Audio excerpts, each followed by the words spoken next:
우리가 말씀 충만, 은혜 충만, 믿음 충만 막 그런 말들을 많이 쓰는데 그게 뭘까? 갑자기 예기치 않는 것들이 그냥 하늘에서 떨어지고 막 그래서 우리가 막 감격해하고 막 그런 걸까? 저는 이번 경험을 통해서 곰곰이 생각해 보니까 그게 아닌 것 같아요. 지금 내가 가진 것, 지금 내가 누리고 있는 것, 무감각해지고 아무런 느낌이 없는 그런 시점에 다시금 내가 가진 것이 얼마나 소중한지, 내가 현재 누리고 있는 것들이 얼마나 감사하고 귀한지, 그것을 다시금 내 피부로 감각하는 거예요. 그 감각이 예민할수록 우리는 은혜 충만한 삶을 살게 되어지고요. 그 감각이 무뎌지면 무뎌질수록 우리는 영적 침체를 갖게 되어지는 거예요. 그래서 여러분, 현재 하나님이 나에게 주신 그 은혜들이 얼마나 소중한지, 얼마나 귀한지 늘 피부로 느끼면서 또 되새기면서 살아가시는 여러분 되시기를 주의 이름으로 축원드립니다. 여러분, 우리 기독교는요, 사랑의 종교예요. 우리 성경 66권의 전체 이 책의 핵심 주제 단어를 이야기하라 그러면 사랑입니다. 사랑. 그런데 그 사랑이 대체 어디서부터 왔고, 그리고 그 사랑을 받은 우리는 어떻게 그 사랑을 나누며 보이며 살아가야 되는지 때로는 잘 모를 때가 있습니다. 여러분, 하나님의 사랑을 여러분 받으셨죠? 받은 그 사랑을 여러분 어떻게 해야 됩니까? 나눠야 되지 않겠어요? 하나님은 그 사랑을 나누는 데 있어서 어떻게 말씀하시는지를 오늘 우리 본문 말씀을 통해서, 함께 나눌 말씀을 통해서 우리가 그 귀를 활짝 열고 하나님의 음성을 듣기를 원합니다. 오늘 우리 본문에 보면 그리스도인들이 가져야 할 사랑은 어디서부터 오는 것인가, 또 왜 사랑이 필요한가, 결국 그 사랑이 무엇인지를 이야기하고 있습니다. 여러분, 1절 이하에 보면은 사랑에 대해서 이렇게 이야기합니다. 낳으신 이를 사랑하는 자마다 그에게서 난 자를 사랑하느니라. 2절에 보면 우리가 하나님을 사랑하고, 3절에 하나님을 사랑하는 것은 이것이니, 사랑에 대해서 집중적으로 이야기하고 있습니다. 사랑 중요하죠. 중요하죠. 하나님의 본성 중에 가장 대표적인 본성이 바로 사랑입니다. 그 사랑으로 예수님을 이 땅에 인간의 몸을 입고 보내주셨고, 그리고 그 사랑으로 도저히 죽어서는 안 된, 아니 죽을 필요가 없으시는, 죄가 없으신 예수님을 십자가에 죽게끔 그렇게 하셨어요. 그리고 그 사랑 때문에 인류 모든 이 죄인들이 다시금 생명 안에서 살아가게 되어지는, 다시금 하나님의 자녀로서 더 이상 육에 속한 인생이 아니라, 죄에 속한 인생이 아니라, 지옥에 속한 인생이 아니라 이제 영에 속한, 하늘에 속한, 그리고 천국에 속한 사람으로 살도록 하나님은 은혜를 베풀어 주십니다. 그 모든 사역의 근거가 바로 사랑이라고 하는 거예요. 사랑. 하나님이 바로 그런 사랑을 우리 인생들에게 주셔서 사역을 감당하도록 하셨습니다. 자, 그러면 하나님이 당신의 백성들에게 사랑을 주셨어요. 그리고 그 받은 사랑을 가지고 다른 사람에게 사랑을 나누면서 살아가는 것 얼마나 좋습니까? 우리가 신앙생활을 하면서 그런 부분에서 우리는 익히 많이 들어오고 아주 익숙하게 지금까지 살아가고 있습니다. 그런데 오늘 말씀에 보면 한 가지 조건을 답니다. 그 조건이 뭡니까? 바로 계명을 지킬 때, 다시 말하면 이 모든 사랑이 증명되어진다라고 말씀하고 있는 거예요. 지키지 아니하면 아무리 대단한 삶을 살아도, 아무리 사람들의 눈을 휘어잡고 관심을 잡고 끌어당긴다 할지라도 소용이 없다는 거예요. 그래서 오늘 읽었던 우리 본문 말씀을 정리해 보면 1절에 보면 결국 예수 그리스도를 믿는 자, 예수 그리스도를 사랑하는 자, 그들은 결국 형제를 사랑하게 되어진다는 거예요. 그런데 그냥 되어지는 것이 아니라 이 모든 것이 바로 계명을 지키는 것으로 나타나게 된다는 겁니다. 그렇게 하면 결국 세상을 이기는 믿음을 소유하게 되어지고 승리자가 되어질 수 있다라고 이야기합니다. 그런데 여기서 계명이라는 말만 없으면 우리는 좀 쉽게 그 말씀을 아멘으로 받아들일 수 있을 것 같아요. 왜 계명이 그 속에 들어갔을까요? 여러분, 계명, 즉 율법이라고 하는 것은 어떻게 보면 막 숨을 막히게 합니다.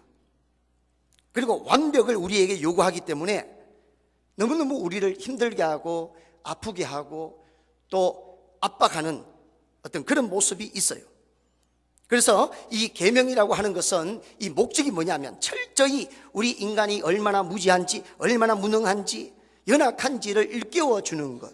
이게 바로 이 계명의 목적입니다. 역할이에요.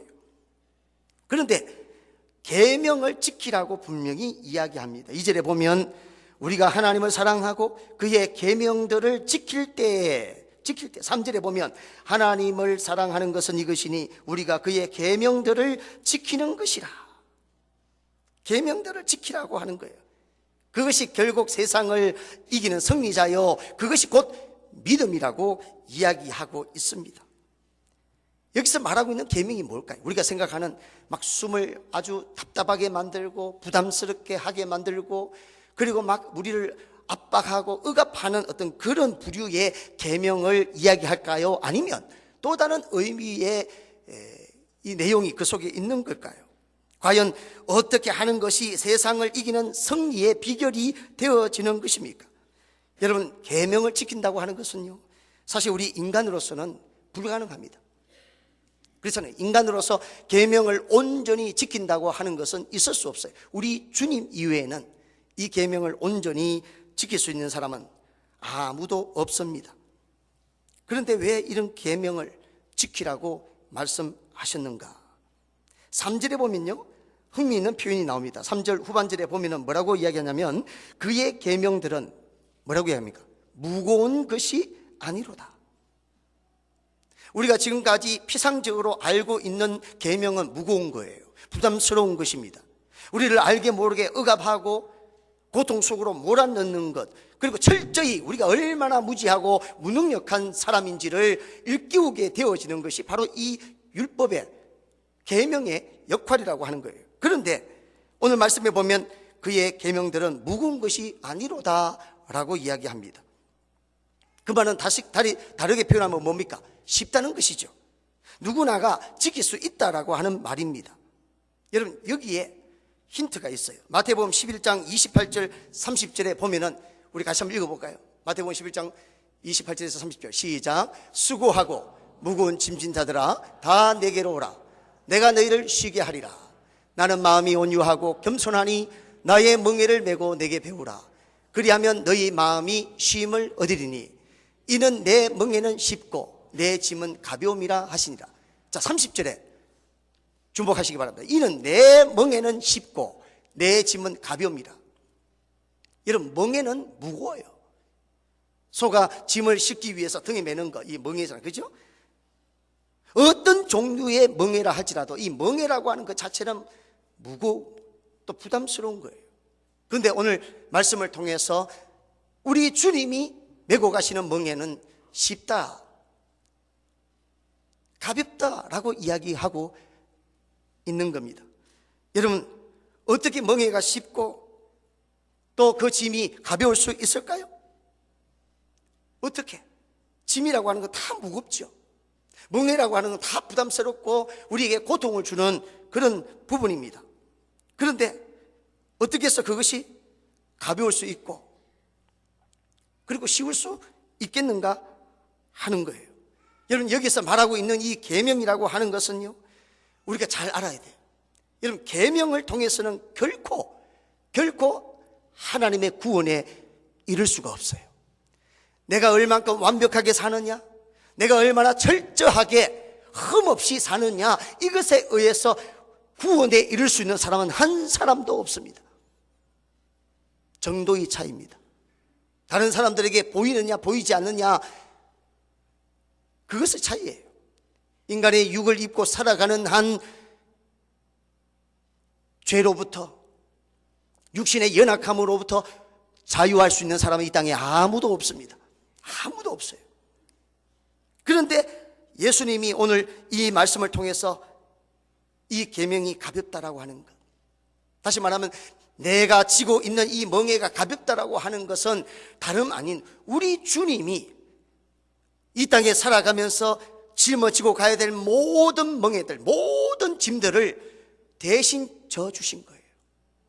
대신 져주셨어요. 사실은 우리가 지고 가고, 그리고 그 모든 멍에와 그 모든 짐에 대한 부담과 그 모든 결과를 우리가 다 겪으면서 살아가야 되는데, 우리 대신 우리 주님께서 다 하게 해주셨다는 거예요. 그 때문에 내가 너희들 대신해서 다 모든 것을 지고 갔기에 너희들은 무고할 필요 없다는 거예요. 단지 나만 바라보라는 거예요. 여러분, 누군가가 우리에게 큰 은혜를 주셨다라고 하는 것은 그 은혜에 집중되는 것이 아니라, 그 은혜에 초점을 맞추는 것이 아니라, 그 은혜를 준 당사자에게 우리가 초점을 맞추고 그 사람에게 주목하면 우리는요, 그 은혜는 계속해서 우리에게 찾아오게 되어지는 거예요. 여러분, 우리가 신앙생활 하다 보면요, 때로는 무엇이 우선되어지고 나중되어지는지 막 헷갈릴 경우가 있어요. 무엇이 주체고 무엇이 객체가 되었는지 그게 막 헷갈려서 막 뒤죽박죽 되는 그런 경우가 있어요. 여러분, 우리 신앙의 모든 핵심은요, 중심은 바로 우리 하나님이 됩니다. 하나님이 중심이지 내 삶 가운데 찾아오는 물질과 환경과 내가 바라고 내가 원하는 그런 것들이 중심이 되어질 수 없는 거예요. 그것이 중심이 되어지니까 우리가 너무나 잘 알고 있는 이 기복주의가 교회 내에서도 난무하게 되어지는 거예요. 여러분, 하나님이 중심 되어지지 않고 이 땅에 살아가면서 내가 바라고 내가 원하고 내가 기대하는 그것들이 내 삶을 지배하고 나를 다스리고 나를 이끌고 있다면, 그리고 그것에 대해서 우리는 관심을 가지고 그것을 따르고 추구하고 살아간다면 우리는 기복주의로 살아가는 거예요. 하지만 하나님께 초점을 맞추면 하나님이 우리를 위해서 천지 만물을 다 동원해서라도 우리에게 필요한 것들을 채워주시면서 우리 인생을 이끌어 가신다는 거예요. 여러분, 우선순위를 잘 정리하시기 바랍니다. 어디에 가치가 있는지, 정말로 우리 신앙에 가치를 둔, 그러니까 우리 하나님께 그 가치를 두고 우리가 감당해야 될 그 신앙을 여러분이 잘 감당할 수 있기를 바랍니다. 여러분, 우리는 우리에게 주시는 은혜 주신 그분만 우리는 붙들면 됩니다. 그분을 생각하고 그분 안에 있고 그분과 함께 살아가면 우리는 우리의 삶이 어떤지, 우리의 모습이 어떤지 상관하지 아니하고 그분 때문에 우리는 잘 되어질 수 있다는 거예요. 요한복음 15장 5절에 보면은 나는 포도나무요 너희는 가지라. 그가 내 안에 내가 그 안에 거하면 사람이 열매를 많이 맺나니 나를 떠나서는 너희가 뭐하다고요? 아무것도 할 수 없습니다. 여러분, 인생의 모든 멍에를 우리 예수님이 대신 져주셨어요. 그 때문에 우리는요, 우리를 대신해서 대신 우리 짐을 져주신 그 주님께만 우리는 포커스하면 됩니다. 초점을 맞추면 돼요. 그 주님께만 우리는 나아가면 됩니다. 그분을 기쁘게 해드리고 그분이 원하는 그런 신앙을 우리가 살아가면 우리는 신앙생활 잘하게 되어지는 거예요. 그렇기 때문에 우리 주님이 대신 나를 대신해서 져주신 그 멍에 이제는 우리가 다시 맬 필요가 없습니다. 그저 대신 메워준 그 주님을 기억하기만 하면 됩니다. 나를 기억하라. 나를 기억하라. 나를 묵상하라. 나를 이용하라. 나를 기쁘게 하라.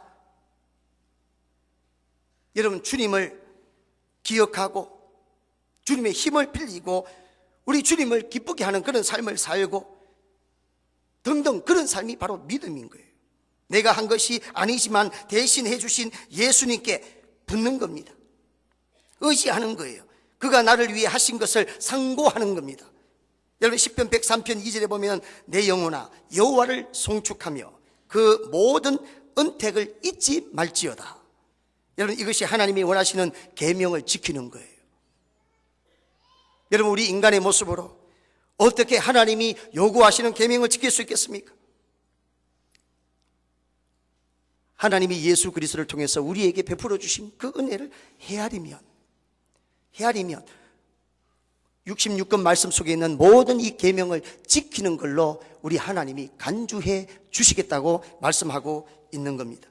여러분, 하나님의 사랑은 얼마나 크고 깊은지 몰라요. 여러분, 하나님의 사랑이 아니면 어찌 우리가 저 먼 땅에 가서 복음을 전하고 자신의 삶을 전부를 들여서 선교 사역을 감당하고 그렇게 하겠습니까? 로마서 8장 32절에 보면 하나님의 사랑에 대해서 이렇게 말씀합니다. 자기 아들을 아끼지 아니하시고 우리 모든 사람을 위하여 내주신 이가 어찌 그 아들과 함께 모든 것을 우리에게 주시지 아니하겠느냐. 로마서 8장 35절에 보면 누가 우리를 그리스도의 사랑에서 끊으리요? 환난이나 공고나 박해나 기근이나 적신이나 위험이나 가리랴. 8장 38절 39절에 보면 내가 확신하노니 사망이나 생명이나 천사들이나 권세자들이나 현재이나 장래이나 능력이나 높음이나 칼이나 다른 어떤 피조물이라도 우리를 우리 주 그리스도 예수 안에 있는 사람 하나님의 사랑 안에서 끊을 수 없다라고 이야기합니다. 여러분, 하나님의 사랑을 생각할 때 아무리 우리가 부족하고 약하고 문제가 있어도요, 지금보다 덜 하나님이 사랑할 수 없어요. 반대로 아무리 우리가 잘해도 또 다른 사람들보다 뛰어나도 지금보다 더 하나님이 우리를 사랑할 수 없습니다. 그 사랑은요, 변함이 없어요. 차이가 없어요. 그런데 하나님이 기뻐하시는 것은 또 다른 영역이에요. 여러분, 때로는 우리가 하나님이 나를 사랑한다는 것과 하나님이 나를 보고 기뻐하신다라고 하는 것이 혼동해서 사용하는 경우가 있어요. 여러분, 이거는 다른 겁니다. 달라요. 하나님이 기뻐하시는 것은요, 우리 모두의 책임입니다. 그분이 우리를 기뻐하시는 그 근거는요, 우리가 살아가면서 내리는 선택에 달려 있는 겁니다. 하나님의 사랑을 보면서 내가 어떻게 살아야 하는지, 하나님이 예수 그리스도를 통해서 나에게 어떤 것을 해 주셨는지 그것을 묵상하면서 그것을 음미하면서 내 삶 가운데 주어진 삶의 환경 속에서 하나님이 기뻐하시는 삶을 선택하면서 살아가는 것. 그럴 때 우리 하나님은 그런 모습을 보면서 기뻐하시고 흐뭇해하시고 웃으신다라고 하는 사실이에요. 여러분, 우리가 자녀들을 키워보면 그렇잖아요. 여러분, 우리 자녀들 사랑하지 않는 자녀 어디 있겠습니까? 첫째부터 막내까지 우리는 자녀들을 다 사랑합니다. 다 사랑해요. 그런데 기뻐하는 자녀들은요, 행동이 좀 달라요. 늘 부모를 생각하면서 부모가 원하는 것이 무엇인지, 부모가 지금 현재 어떤 심정을 가지고 있는지, 어떤 마음인지 늘 그걸 헤아려서 그에 준해서 행동하고 섬기는 거예요. 2주 전에 제가 신방을 갔는데 우리 집사님 가정 딸이 4명이에요. 4명. 첫째는 노스캐롤라이나 계시고, 둘째는 한국에 있고, 셋째, 넷째는 캘리포니아에 있고. 그런데 이제 큰 기도 제목이 이제 다 결혼을 시키는 건데, 참 큰 기도 제목이에요. 첫째만 결혼을 했는데 또 뭐 누군지 찾지 마세요. 목사님 저 말씀했는데 저 누굴 보고 이야기하느냐 막 머리 굴리지 마시고, 제가 이 예화를 하는 핵심을 여러분이 붙들기 바랍니다. 어머나, 목사님이 또 집사님 이야기한 거 맞지? 아이고, 설교 시간에 왜 그런 이야기를 한대? 그래고 시험 들게 하지 마시고, 제가 핵심은 그거예요. 내 딸이 다 잘하고 다 이쁘고 다 사랑스러운데 우리 그 집사님 그러시더라고요. 막내가 제일 이쁘대요. 제일 기쁘게 해준대요. 왜 그러냐면 조금이라도 뭔가를 말을 하거나 뭔가 이렇게 느낌을 이게 표현만 하면은 그 막내는요, 당장 그걸 해서 보낸대요. 그래서 어떨 때 보면은 막 소포가 와서 보면 누군지 몰라. 나중에 뜯어서 보면 막내가 보낸 거예요. 그때 잠시 방문해서 함께 대화하다가 뭐 특별히 뭐 필요하다 이 말도 안 했는데도 대화 중에 그 딸이 그걸 캐치해서 부모를 위해서 보내주는 거예요. 여러분, 자식들은 다 사랑하죠. 사랑하는데 부모의 마음을 헤아려서 그렇게 하는 그 자식을 보면 기쁘지 않겠습니까? 여러분, 우리 신앙생활도 마찬가지예요. 하나님은요, 예수 그리스도를 나의 구주로 받아들이고 하나님의 자녀가 되어지는 모든 하나님의 사람들을 우리 하나님은 다 사랑하세요. 한 분 한 분 사랑하십니다. 최고의 사랑으로, 이보다 더 줄 수 없는 사랑으로, 아무리 사랑스러워도 아무리 좀 덜 떨어진 그런 모습을 하더라도 최고의 사랑으로, 이보다 더 귀한 사랑을 줄 수 없을 정도로 귀한 사랑으로 사랑해 주십니다. 하지만 하나님이 기뻐하시는 것은 다른 문제라는 거예요. 그래서 오늘 본문 말씀을 통해서 계명을 지키라고 하는 것은, 그리고 그 계명이 쉽다라고 하는 것, 다 지킬 수 있다라고 말씀하시는 것은 다름 아닌, 바로 우리 주님께서 우리가 지고 가야 될 그 멍에, 그 짐들을 다 대신 져줬기 때문에 좀 내 중심으로 살아란 거예요. 나를 생각하고 나를 묵상하고 상고하고, 또 내가 이 자리까지 오기까지 어떻게 우리 하나님이 귀한 일들을 하셨는지, 나를 향한 구원의 사역들, 구원의 역사들을 헤아리면서 묵상해 보라는 거예요. 그러면서 하나님 감사합니다. 하나님이 이렇게 일하셨군요. 이렇게 역사하셨군요. 여러분, 하나님으로 가득 찬 삶을 살면요, 하나님이 무엇을 기뻐하시는지 잘 알게 되는 거예요. 내가 어떻게 해드려야 하나님이 원하시는지 잘 알게 되어지는 거예요. 그때 우리는요, 우리 삶 가운데 하나하나 주어지는 이 선택의 갈림길에서 하나님의 원하시는 선택의 삶을 살게 되어지는 거예요. 그래서 세상 속에서 승리하는 믿음은 다른 것이 아니라, 세상 속에서 하나님이 기뻐하시는 선택들이 하나하나 모여지면 그것들로 인해서 우리는 승리하는 삶을 살게 되는 거예요. 저는 오늘 예배 드린 여러분들이 바로 그런 승리의 삶, 그런 믿음을 소유할 수 있기를 주의 이름으로 축원드립니다. 여러분, 우리 사진 한번 볼까요? 이번에 니카라과 선교 갔는데 그 모든 선교센터, 그 모든 사역을 감당하고 있는 선교사님 두 분이에요. 저기 보면 남자분하고 여자분 계시죠. 여자분이 김향자 선교사님이고, 또 남자분이 이창희 선교사님이에요. 그런데요, 이 김향자 선교사님, 이 여자 선교사님이 지난 11년 전에 니카라과 가서 사역을 시작했습니다. 시작하면서 니카라과 아이들, 고아들, 너무너무 어린 아이들이 정말 비참하게 사는 모습을 보면서 꿈을 가졌어요. 하나님, 유치원을 운영하게 해달라고, 어린 아이들에게 정말 복음을 심겨주고, 어떻게 보면 참 우리나라의 60년대, 70년대 정도 되는 수준에서 좀 가난하게 사는 이 사람들에게 복음으로 일깨워 줄 수 있도록 유치원을 시작하게 해달라고 그렇게 기도하면서 그렇게 시작했는데, 그 다음 사진 한번 볼까요? 저거예요. 아까 우리 위에서 이게 본 우리 선교센터 멋있잖아요. 그 멋있는 선교센터의 모태가 저거예요. 저거 하나로 세워서 이 모든 선교 사역들이 가능하게 되어진 거예요. 그때 이제 유치원생들 20명, 30명 이렇게 모아서 시작을 했어요. 그런데 여러분, 이 사역이 어떻게 해서 시작됐냐 하면, 다른 것이 아니라 한국에서 생활비로 보내준 그 모든 돈들을 대부분을 모아서 그리고 이 사역을 시작할 수 있도록 시드머니로 사용한 거예요. 여러분, 여자 혼자 몸으로 가서 시집도 안 갔어요. 아까 옆에 보이는 우리 선교사님은 3년 전에 아틀란타 연합장로교회에서 선교 가고 하면서 그 아내 되신 분이 먼저 하늘나라로 가시고, 이제 선교에 아주 올인하면서 하나님을 위해서 사는 집사님이신데, 그분과 이게 짝이 되어졌어요. 그래서 두 분이 같이 이제는 혼자가 아닌 같이 이 사역을 이제 감당하고 계시는데, 근데 그 여자 선교사님이 그렇게 한 거예요.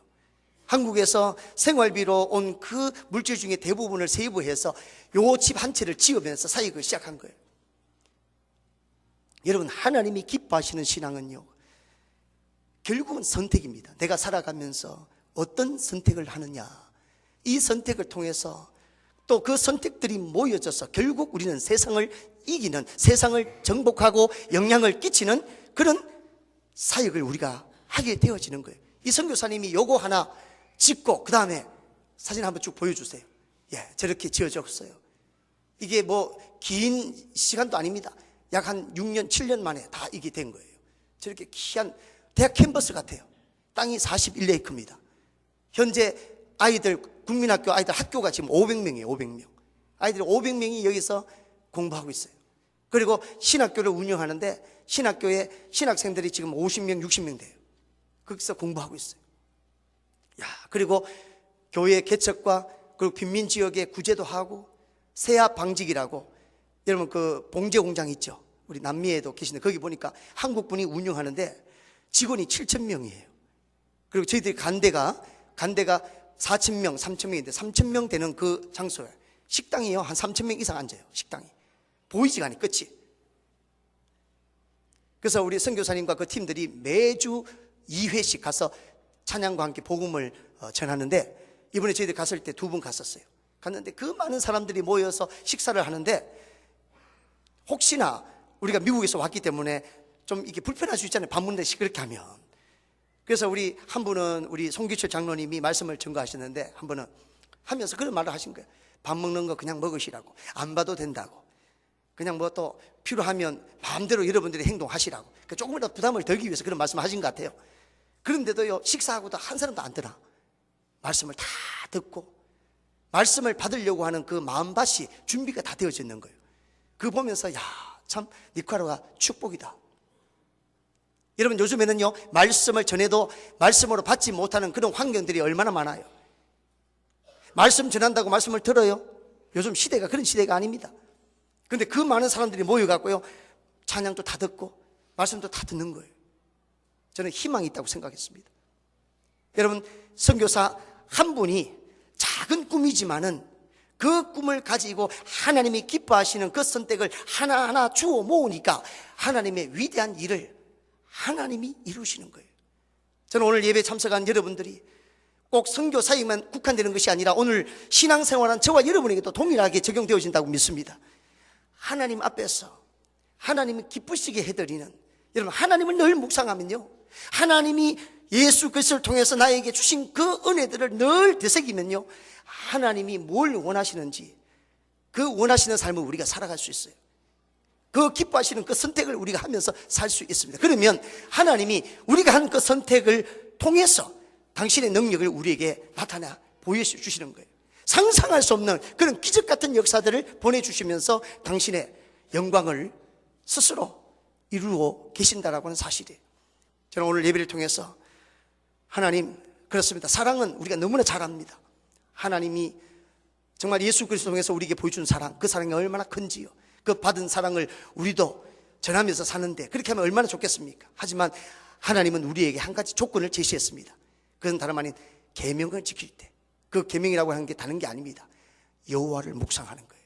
하나님이 나를 위해서 일하신 것들을 늘 마음에 새기면서 그 하나님으로 우리의 삶을 가득 채우는 거예요.